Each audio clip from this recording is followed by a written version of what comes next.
Brain scans prove it. When you think about future you, your brain lights up the same way it does for a total stranger on the street. Not like you, not like a family member, like some random person you've never met. That's why saving money feels impossible, why the diet starts Monday, and why the essay gets written at 2 a.m. the night before. Your procrastination isn't a willpower problem, it's an identity problem. And once you see it that way, the fix is almost embarrassingly simple. In 2009, a UCLA neuroscientist named Hal Hershfield ran an experiment that quietly changed how psychologists think about self-control. He put people in an fMRI machine and asked them to think about themselves right now. A specific part of the brain lit up, the medial prefrontal cortex, which is basically your brain's "this is me" region. Then he asked them to think about someone else, like Matt Damon or just a random stranger. A different pattern showed up, dimmer and farther away. Then came the twist. He asked them to think about themselves 10 years in the future. And the brain activity didn't look like the present self pattern at all. It looked like the stranger pattern. Read that again. When you picture yourself in 10 years, your brain is processing that person the same way it processes someone you don't know. Future you is, neurologically speaking, a stranger wearing your name tag. And Hershfield found something even more striking. The more people's brains treated future self like a stranger, the less money they saved for retirement.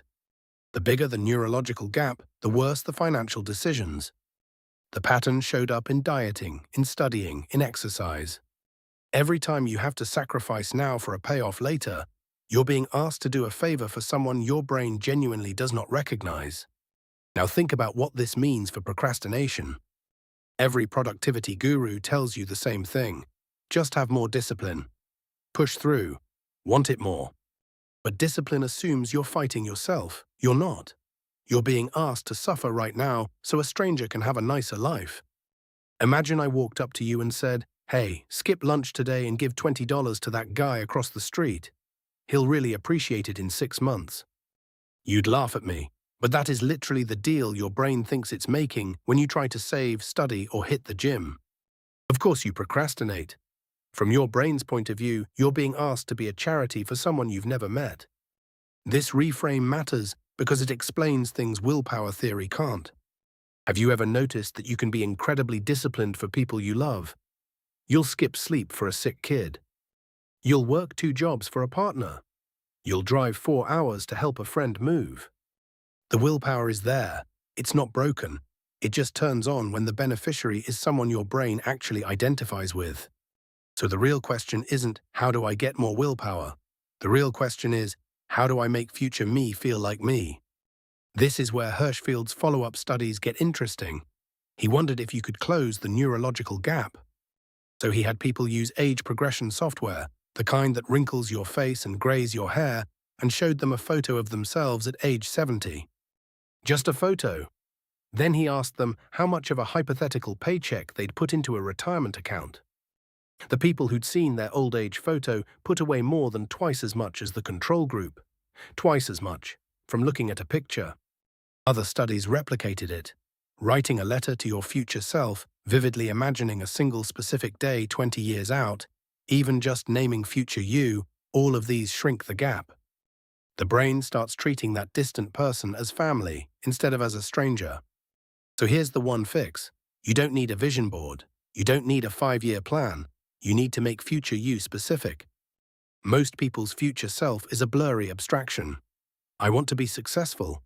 I want to be healthy. I want to be financially free. That blur is exactly what keeps the stranger pattern alive in your brain. Strangers are vague. Loved ones are specific. You don't love humanity, you love your mum who hums when she cooks and gets weirdly competitive at card games. So get specific about future you, not your goals, the actual person. What does she eat for breakfast on a Tuesday in 3 years? What's the first thing he checks on his phone? What does the apartment smell like? What does her body feel like when she wakes up? The more sensory and ordinary the detail, the better. Try this tonight. Take 5 minutes, no phone, and write a letter from future you, 1 year out, to present you. Not a goals list. A letter. What is 1 year out you grateful you started?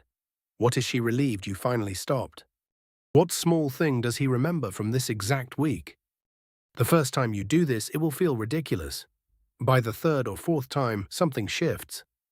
You'll catch yourself making a small decision, ordering the salad, opening the textbook, transferring $20 to savings, and you'll realize you didn't white-knuckle it.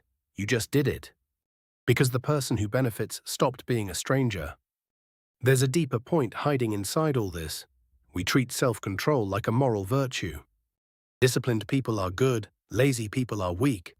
But Hershfield's research suggests something kinder and more accurate. Procrastination is mostly a failure of imagination, not character. Your brain is doing exactly what evolution shaped it to do: prioritize the person standing here right now. The people who seem to have inhuman discipline often aren't fighting harder. They're just better at making the future feel close. A surgeon studying for a board exam isn't grinding through willpower. He can taste the relief of passing. He can see his own face in the mirror the morning after. The reward isn't abstract, it's almost in the room with him. So next time you catch yourself procrastinating, don't beat yourself up. Don't add another productivity app. Pause and ask one question: who am I doing this for? If the answer is a stranger, a vague figure floating somewhere in the future, your brain is going to fight you and your brain is going to win. Make that person real. Give her a name, a Tuesday morning, a coffee mug, a specific sentence she'll say out loud when she sees how far she's come. The work doesn't get easier, but the person you're doing it for stops being a stranger. And it turns out you'll do almost anything for someone you love. Start tonight. 1 letter, 5 minutes, from future you to present you. Then watch what happens this week to the choices you thought required willpower. You'll find out they didn't. They just required somebody worth doing them for.